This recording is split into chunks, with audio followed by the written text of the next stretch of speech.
I'm sorry, I got cut off just as I was doing watermelons and red birds, hot links and red drinks. What's a hot link? I don't know, but the red drink we've talked about. We'll find out about hot links. Here's the poem by Omar Tate, June 5th, 2019. That was a little more than 3 years ago from today. He says, "My people came to this country linked, forming bonds when there were none. Previously untwined, forever bound, now to one another, swaying down below in the belly of a foreign beast, channeling through the big pond. My people were hot, sweaty, and sick, lined, bound eternally by the worst that God had given to man. Their blood spilled into the ocean, swirling with the tides, while the moon glow glittered back, dancing crimson along the ripples." So I think he's talking about this very horrible, very inhuman thing when when people from Africa were brought in the bottom of ships a few hundred years ago to be enslaved in this country, America, which is supposed to be the land of the free. And the slave, this was called the Middle Passage, and it was a very, very horrible, horrible time. And then when they landed, they were sold into slavery to whoever wanted to buy a slave. And sometimes you might have a slave master who might not be so bad, might not whip you so much, might give you enough to eat. Sometimes you didn't. Sometimes your family got sold apart. These are all things talked about in this book, How the Word is Passed by Clint Smith. This is a grown-ups book. It's nonfiction. It's got a different number on it. This number 973 point something is American history. And this is a not so proud chapter in American history, but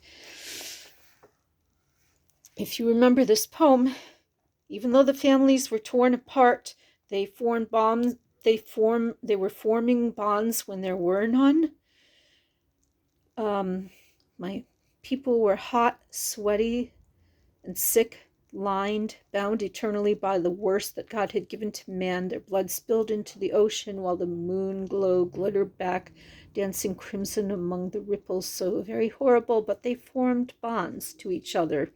Previously untwined, forever bound, now to each other." So this poem is very serious, just like Lift Every Voice and Sing. Remember that song I sang to you during Black History Month in February? I think I was doing it on the Peace and Understanding with Ms Francine channel.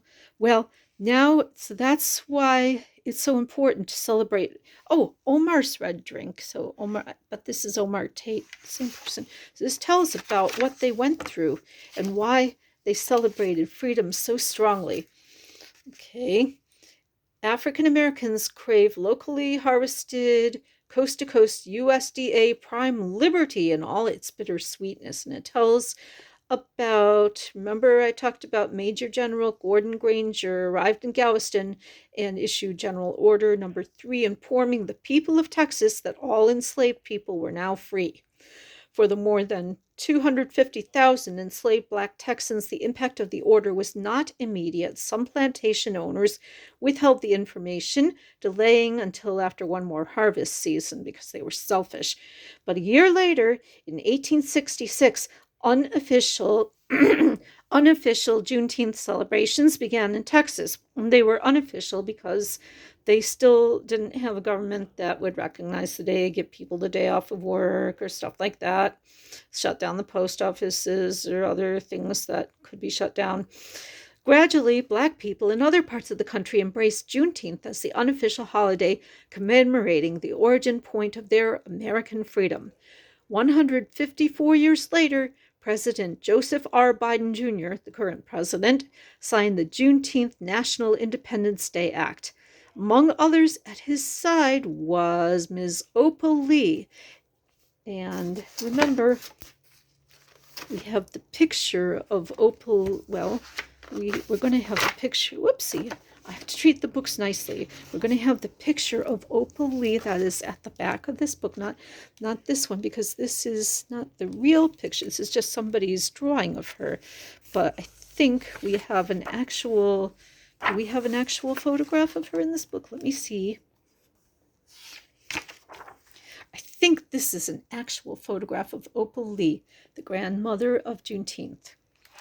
Okay, so when President Biden signed it into law, among others at his side was Ms. Opal Lee, a Fort Worth, Texas-born nonagenarian. That means she's over 90 years old, and retired educator who had lobbied for the holiday to be recognized nationally, gathering more than 1.5 million signatures on her Juneteenth petition.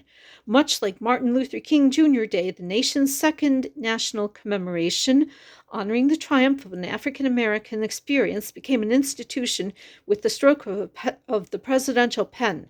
But the jubilation was mixed with trepidation, coming as it did amid troubling news of the increased spread of COVID-19. Now, you kids are probably all old enough to remember when you had to wear face masks and stay 6 feet apart from people, but as you grow up, there will be younger kids who won't remember that and hopefully will not have to re-experience that.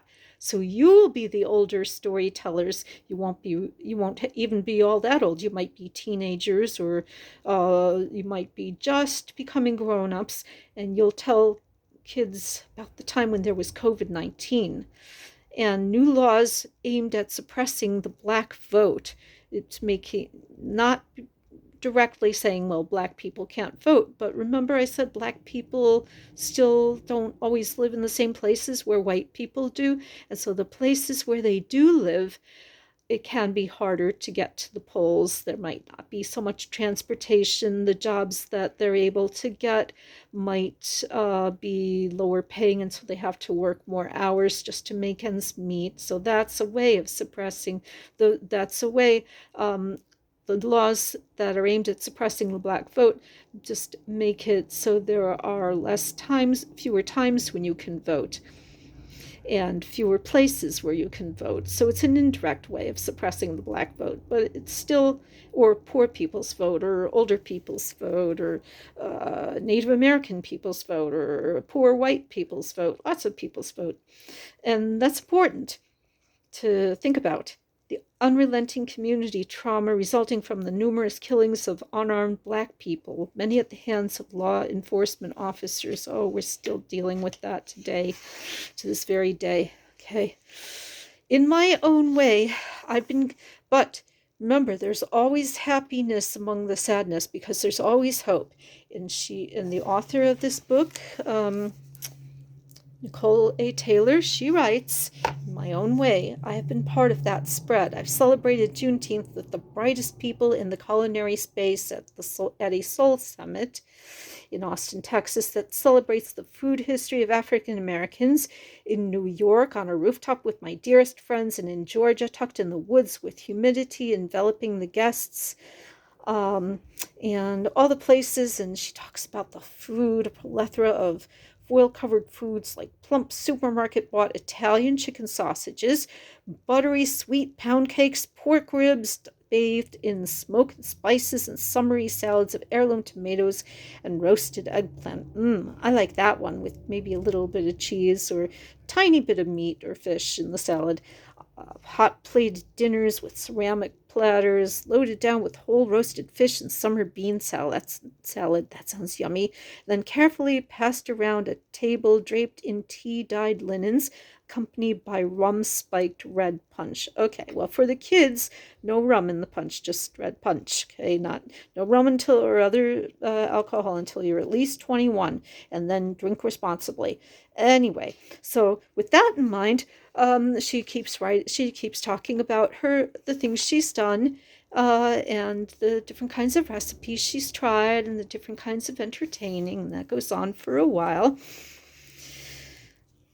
She says, Watermelon and Redbirds is the first cookbook celebrating Juneteenth.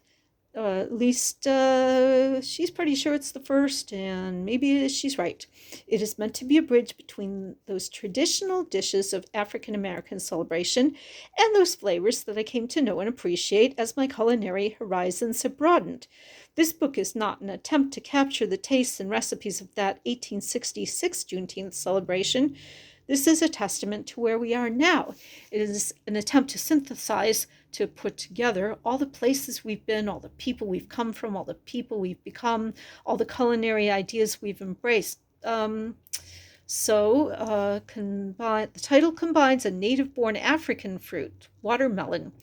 That is something, wow, watermelon actually grew in Africa. That's something interesting to find out more about, along with the African American and Native American adage that red birds flying in sight are ancestors returning to spread beautiful luck. Now, you can believe what you want, and other people are free to believe what they want. So this is something that Nicole Taylor, the author of this book, believes. So now we have this beautiful picture of some flowers. This book is intended to be light with the pleasure of good food and heavy with the weight of history. Okay? So there are some things, those are some things to keep in mind. There is happiness and sadness, just like Opal Lee said in her book. Now it talks about how to use this cookbook. And she's talking about different ways that you can, different kinds of recipes. She's talking about her different kinds of recipes and how she's tried to have a variety of recipes. And she talks about the history of some of the recipes. This is just kind of glancing over this how to use your cookbooks, this cookbook section.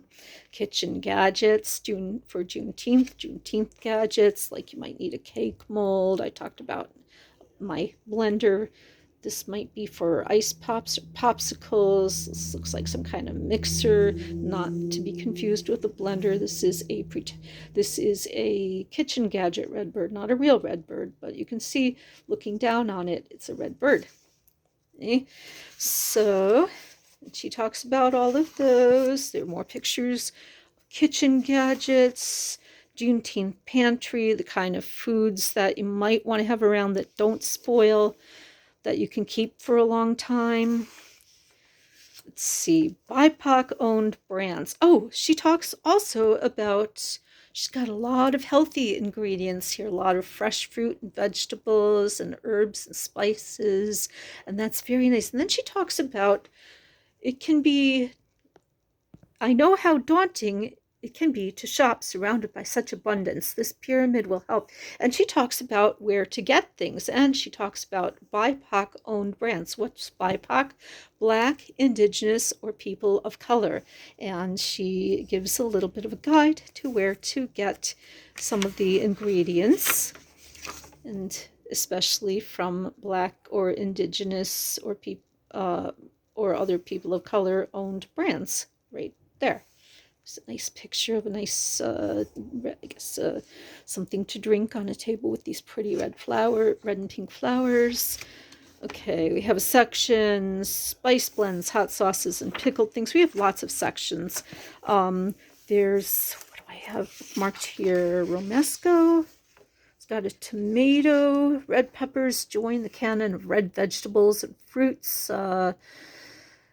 Stale or toasted bread is sometimes added to romesco or red pepper sauce for thickness. So this is a kind of thing where you can get, this kind of recipe where you get fresh fruit and vegetables. It's got tomato, it's got bell pepper, it's got whole almonds. That's a kind of nut that will give you some protein. It's got some herbs and spices.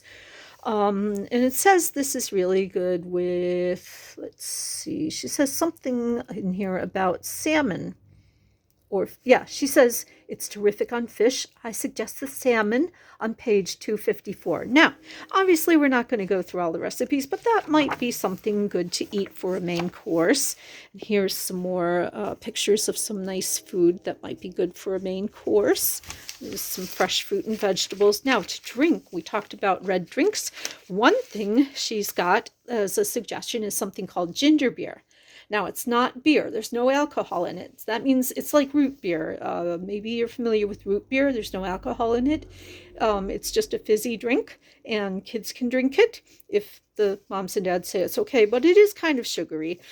And ginger beer, I think, is also kind of sugary. It's got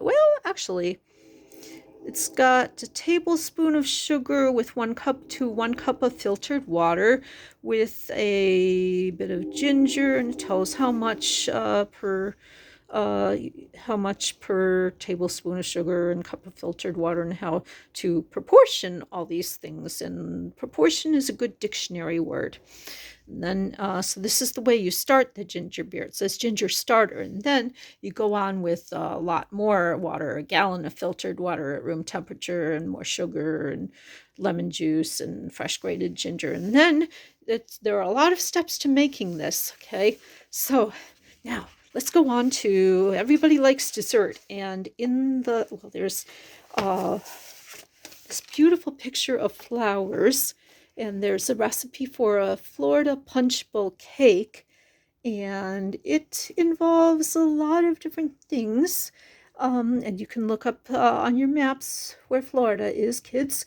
But it's got all these things like orange juice and cups of pineapple from fresh or canned, I guess, mango, different things. And then, of course, you have, let's see, a recipe for the radish and ginger pound cake on another page. So this is kind of complicated, but why would people, well, this is for special occasions like Juneteenth, or maybe for another, like your birthday party.